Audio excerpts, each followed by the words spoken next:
Do you have a problem? Yet. In this lecture, I learned the difference between star connection and delta connection. Star connection can suppress the current value, and that is the same as saying, the current value in a delta connection is larger than that in a star connection. Yes, you are right. But I still don't know what makes the characteristic. Why can a star connection suppress the current value? Okay. First off, do you know the reason why complex numbers can be? I don't want to listen to difficult math. I see. I'll do my best without using difficult math. Thanks. By the way, which electric current do you think we are talking about? What? You have learned that the current value in a star connection is smaller than the current value in a delta connection, right? Yes. Which current values are you comparing with each other? This current with this current? Or this current with this current? Well, I have no idea. Okay. Actually, we are comparing this current with this current. Are they more special or important than the other current? Not really, but comparing them is the same as comparing the current values that power source is giving. I think it may be useful to know how many amperes a power source is giving. That's right. If the power source is sending a lot of electric current, which is to say the motor is working so hard. Do you have actual experience in measuring the electric current? Yeah, of course. Have you heard of a clamp meter? Yes, but I've never used it. I think that this illustration enables you to imagine how to use a clamp meter. You just clamp a wire with your clamp meter, and then you'll be able to know how many amperes are flowing through the wire. Yet. I can easily imagine the situation where I'm using it. Okay, so now, let's move on to our main topic today. What was our main topic again?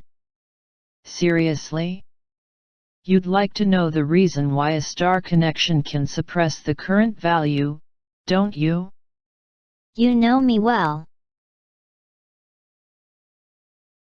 We are going to find the value of this current and this current.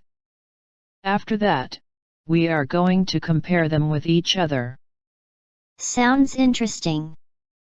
Firstly, how many volts do you think are applied to each of these? I think it depends on a factory.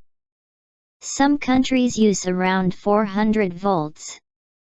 Some use around 200 volts. You know well. I'll give you another question. What information do you need if you'd like to find the value of this electric current IY? You can use Z as the resistance value of these. In order to find IY, I need to know the value of this voltage Vy. If I know the value, I can apply Ohm's law on this part. Can you show me the Ohm's law? Here it is. Wow! You suddenly became a genius. Now, the only value we need to find is Vy. If I know it, I can calculate the value of Iy by using the value of Vy and Z. Right. Then, what's the value of Vy? How are you going to find it? It's easy to find it. Would you pay attention to this circuit?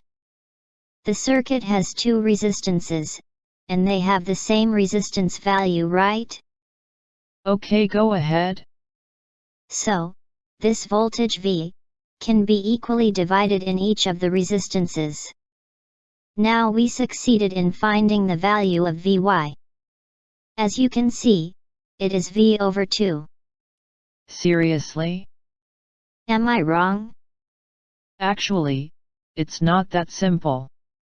If it were a DC circuit, your idea would work, but as you know, this is a three-phase AC circuit.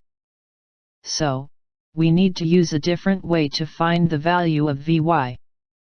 As a matter of fact, Vy becomes V over square root 3. Why? If you'd like to know the reason, I'll upload a lecture about it. Okay, I'll watch it. Thanks. I'll continue this lecture. Now we know that the value of Vy equals V over square root 3. Let me substitute the value for Vy. Done. This is the value of this electric current Iy.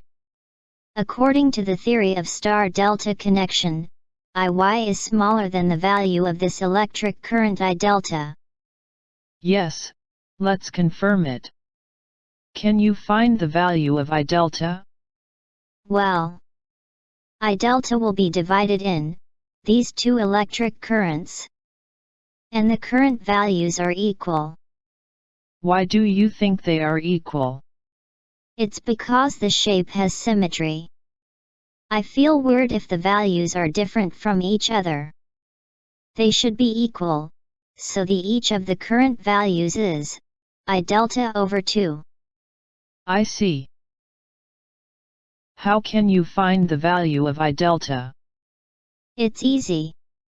I just use Ohm's law on this part and then I will have this equation. Now I'm ready to get the value of I delta. I just multiply both sides by 2. We will have this equation. Seriously? Again? That idea doesn't work in an AC circuit. So how can we get the value of I delta? Actually, this current value is not I delta over 2. The current value is I delta over square root 3. Why? Don't tell me that you are going to leave the reason to another lecture. I'm sorry, but that's out of our topic today. I thought so. It would take time to explain it.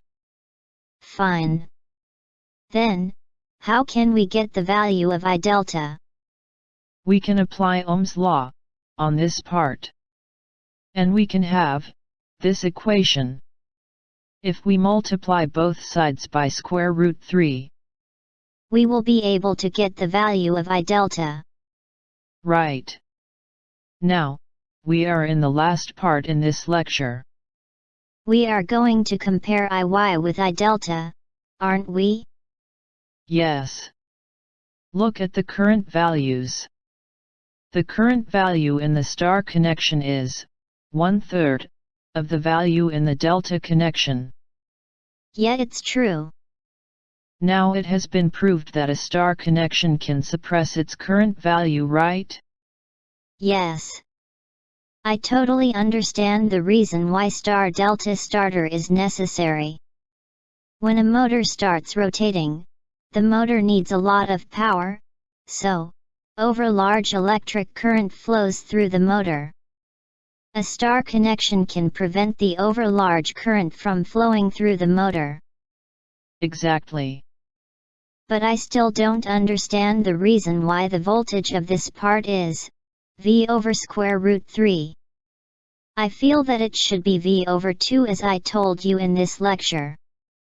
And also, I still don't understand why this electric current is I delta over square root 3. Why can't it be just I delta over 2?